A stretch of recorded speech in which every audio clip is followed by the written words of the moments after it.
une petite révision là-dessus. Hop, que je puisse...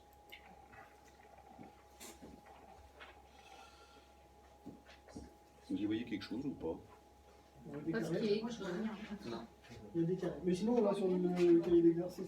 Alors, on va commencer finalement par élaborer le projet avec les différentes activités d'élaborer le projet. Quel est le... Ah, moi, je vois rien. Vous voyez rien du tout. Est-ce que... C'est clair. Excusez un peu. Peut-être reculer encore. Non, mais... Sinon, on peut le suivre. Alors c'est presque ça, c'est en fait la totalité des choses. Bon, ouais, c'est un peu ça, d'accord. Là, on va reprendre les différentes activités d'élaborer le projet. Le but du jeu de ce processus-là, on est en pré-projet et on va décider si on y va ou on n'y va pas.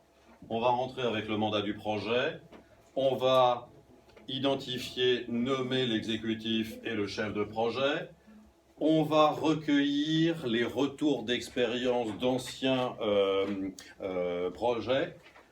On va composer, nommer les différents profils nécessaires au projet, l'utilisateur principal, le fournisseur principal, etc.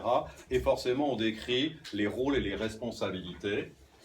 On va définir l'approche projet. Vous vous rappelez ce que c'est que l'approche projet? L'approche, c'est pas l'option. Je fais moi-même, je fais faire, ou j'achète sur étagère. D'accord ? Et on va faire l'ébauche du cas d'affaires. L'objectif de l'ébauche du cas d'affaires, c'est de se rendre compte si le projet est viable. Deux choses majeures dans le cas d'affaires. La raison, pourquoi, bénéfice, combien je vais en tirer. Et ensuite, je vais packager la totalité de tout ça dans l'exposé du projet. L'exposé du projet récupère la description de produit de projet, récupère l'ébauche du cas d'affaires, récupère l'approche du projet, et ça, c'est ce qui va être présenté au comité de pilotage pour se dire on y va pas. Et je fais le premier plan, qui s'appelle plan d'initialisation. On est d'accord. Juste un doute de dernière minute, la préparation de l'ébauche du cas d'affaires, c'est toujours le chef de projet qui le fait? C'est le chef de projet qui fait tout. Ouais. C'est lui qui l'écrit. Par contre, c'est pas lui qui le valide. Oui. Qui va le valider? Forcément l'exécutif ou copil. D'accord? Donc ça, c'est la première chose. Si le copil, finalement, on va lui soumettre ça, et on va regarder, diriger le projet, le processus principal du chef de projet. Qu'est-ce que l'on va faire ici? Finalement, si on dit go, il faut qu'on informe quelque part grand-maman. On va informer l'entreprise et le programme du fait qu'on a donné le droit d'initialisation. Et ensuite, eh bien, on va autoriser la séquence d'après, on va donner des conseils et on va arbitrer en cas d'incidence et ou d'exception. C'est ça les principales activités du processus diriger le projet. Puis, eh bien, on va initialiser le projet. Initialiser le projet, mettre le projet sur les rails. C'est là où on va faire nos 4 stratégies. Stratégie de risque, stratégie qualité, stratégie de configuration et stratégie de communication. S'il y a une stratégie, il y a forcément un moyen de le contrôler, donc il y aura des registres que l'on va créer à ce moment-là.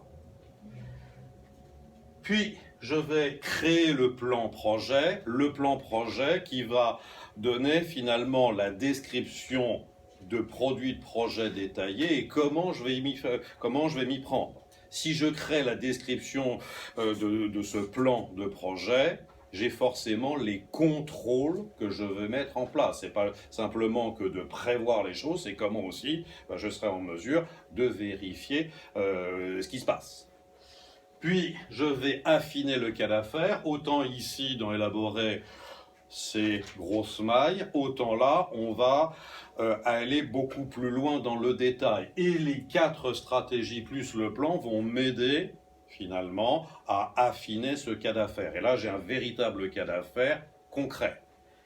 Et là, je vais faire ma fameuse DIP, assembler finalement les 4 stratégies, le plan de projet, plus les autres produits de management de type référentiel, l'exposé de projet notamment, seront mis dans cette DIP. Cette DIP, c'est bien le contrat entre le chef de projet et le comité de pilotage, parce que c'est comme ça que la mécanique Prince 2 va fonctionner. On remonte bien évidemment ça à la direction du projet, c'est-à-dire au COPIL. Et si on remonte ça à la direction du projet, il va nous dire oui, on peut le faire ou non, on ne peut pas le faire. Oui.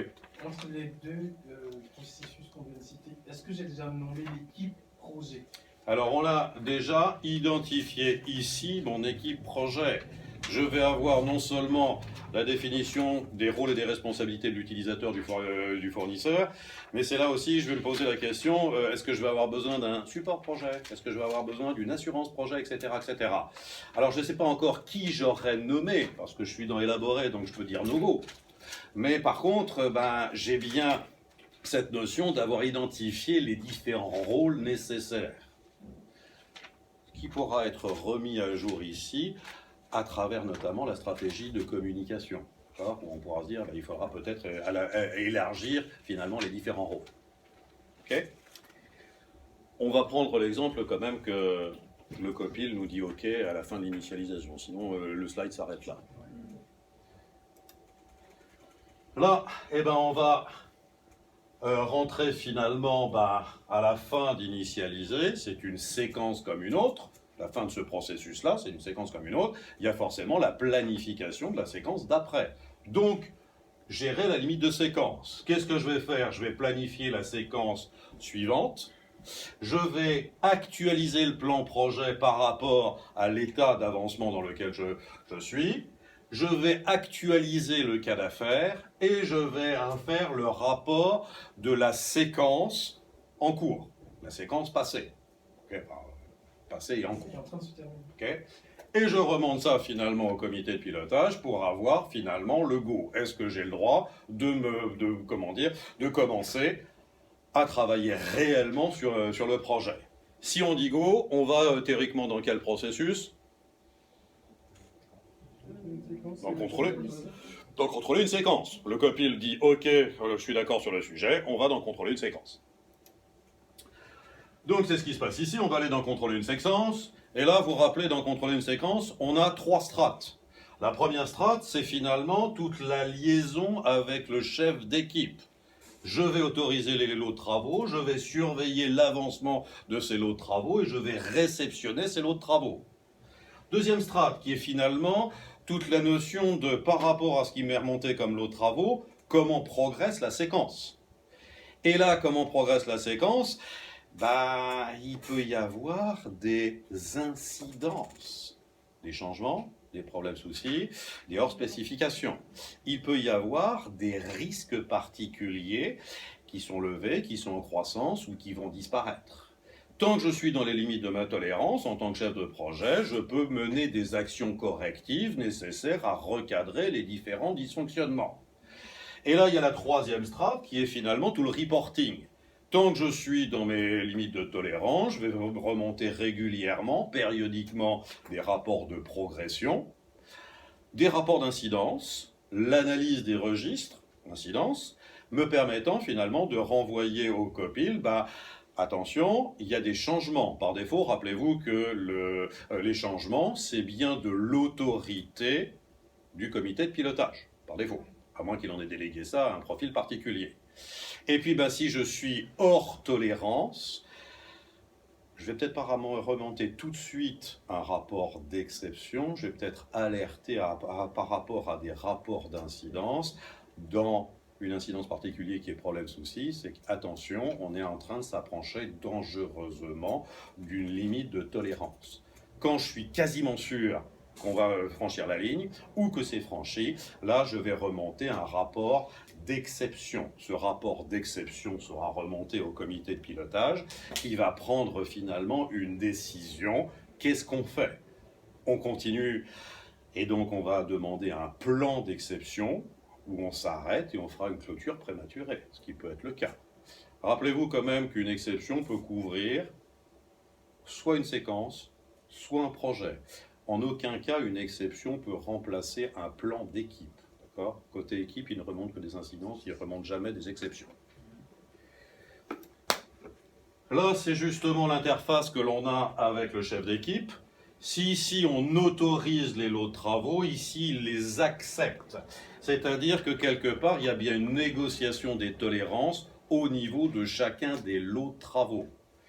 Maintenant qu'il les a acceptés, il en est responsable. Et s'il en est responsable, il va exécuter les lots de travaux, il va remonter des rapports d'avancement et ou d'incidence si jamais il y a des choses qui dévient par rapport aux choses normales. Oui, il peut y avoir des changements également.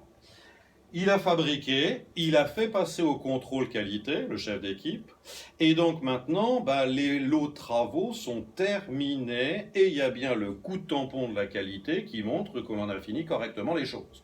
Et il va livrer au chef de projet, finalement, la livraison des produits, il va livrer les lots de travaux terminés. Le chef de projet va checker, va vérifier que tout est OK, et à ce moment-là, il pourra lui redonner d'autres, finalement, lots de travaux. Ça, cette mécanique de contrôler une séquence, on exécute. Gérer la limite de séquence, on planifie la séquence d'après, sera répétée autant de fois qu'on a déterminé de séquences dans le projet. Jusqu'à la dernière séquence, dans laquelle on va finalement préparer la clôture.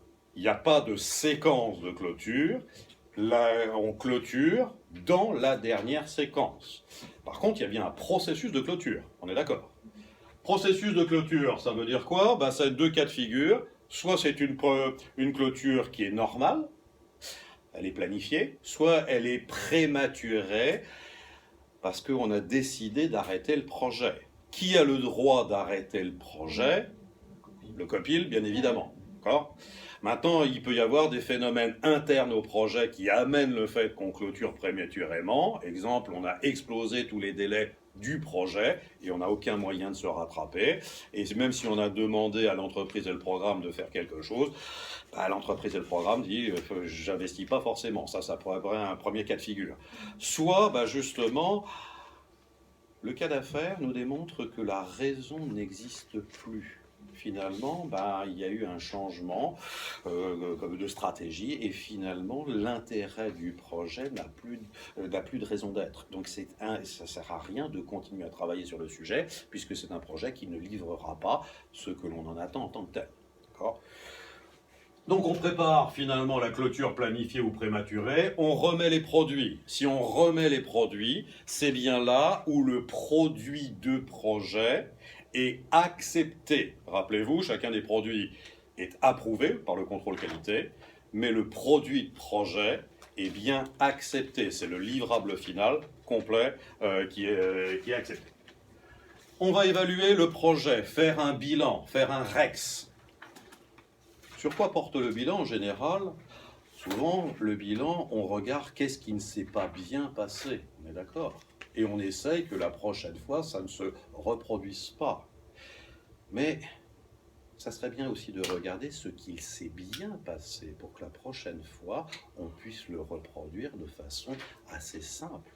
Et puis, quelque part, c'est quand même plus facile d'investir dans ses succès que dans ses échecs.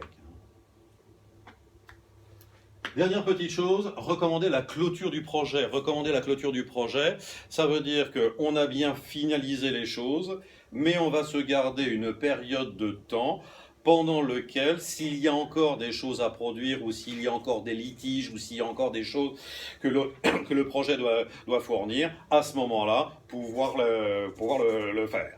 Dans 15 jours, dans un mois, dans 3 mois, suivant le type de projet, l'organisation sera définitivement dissoute. Il n'y aura plus rien. Il n'y aura plus de chef de projet, il n'y aura plus de copil, etc. Par contre, c'est bien dans cette phase de clôture que l'on va remettre à jour un plan, mais qui n'est pas un plan, qui est le planning de revue des bénéfices, qui va être le seul produit de management, finalement, qui va survivre au projet. Tout le reste va s'arrêter, les registres vont s'arrêter, les référentiels et les rapports s'arrêtent, sauf ce document particulier. L'enregistrement. Et l'enregistrement de configuration, qui devrait être un livrable, finalement, aux gens qui vont exploiter, forcément, parce que il faut qu'on sache comment ça fonctionne en tant que tel. Vous avez parlé d'une équipe qui allait faire la transition. Alors, ça, je vous en ai parlé, mais c'est pas du Prince 2. C'est ce que je vous ai parlé, le support de début de vie, Early Life Support, qui fait la transition entre le monde du projet et le monde de l'exploitation, pour arriver finalement, alors on appelle ça aujourd'hui aussi des équipes d'intégration. Et en fait, ils sont indépendants des deux parties, ce qui fait qu'ils ont une visibilité de comment a été remis le produit.